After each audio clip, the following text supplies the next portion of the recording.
Hi, welcome to my video series on how to make a digital breakout. In this first video, I'm going to show you what a digital breakout is. And if you'd like to try it on your own first, you can go to this bit.ly link and try to escape the digital breakout before you watch the video. In subsequent videos, I'm going to tell you how you can take my files that I used to make this breakout and adapt them to make your own digital breakout. So in this first video, we are just going to talk about what is a digital breakout. So if you don't know, a digital breakout is an online version of an escape room. So if you've ever done an escape room, 8 to 10 people are locked in a room and their goal is to get unlocked or escape the room, but they do so by finding a series of clues, solving puzzles to get locks that unlock,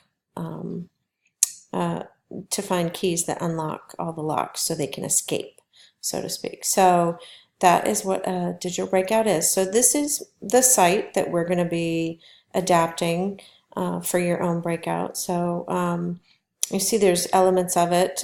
This is just a picture. This is a form, and these are the locks. And you can see here it says 10-letter word lock.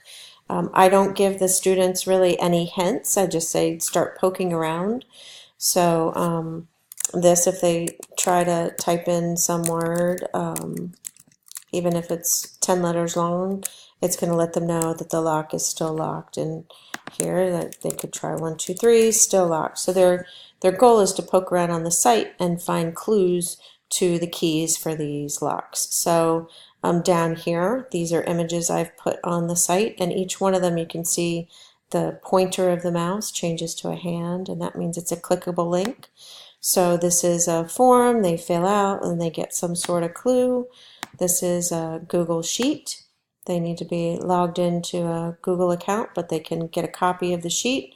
There's something they do with the sheet. It gives them another clue. Here's another Google form. And then this one brings them to a puzzle that they have to put together and then find the name of the person in the puzzle. And so all those are pieces to the lock. This is also a number in binary that they can translate to decimal, and it doesn't tell them to do that. It's just if they're poking around enough, they might think. And I may give them some little hints, but not many. This link is a link to a 3-minute video that tells them how to use Google search to search an image to get text. So they can solve this puzzle and then take the image and, which looks, nope, that's not it. Take the image and search for it in Google and find out this is Ada Lovelace. So once they find that it's Ada Lovelace, they can go down here. I have 6 locks in this one. This is an 8-letter name lock, and so if they type in Lovelace, you'll see that's what it looks like when it's unlocked. And they can't submit the form until they've got them all unlocked. So now they can see that they have that one unlocked. So once they get them unlocked, it just gives them a little message. Congratulations. I use mine to have them kind of get familiar with the syllabus, do a little bit of introduction to the first lesson, get familiar with my classroom. So I use it as an icebreaker activity on the first day. But you could really use it as any kind of lesson. Some concept you want them to learn, you can have them go to Google sites or URLs, websites, and learn some information. So all different kinds of things you can do with it. You definitely want to think about what you want your breakout, what the theme is, and what your goal is for the students to learn in the process, right? So I did want to give a quick shout out here to Breakout EDU Digital.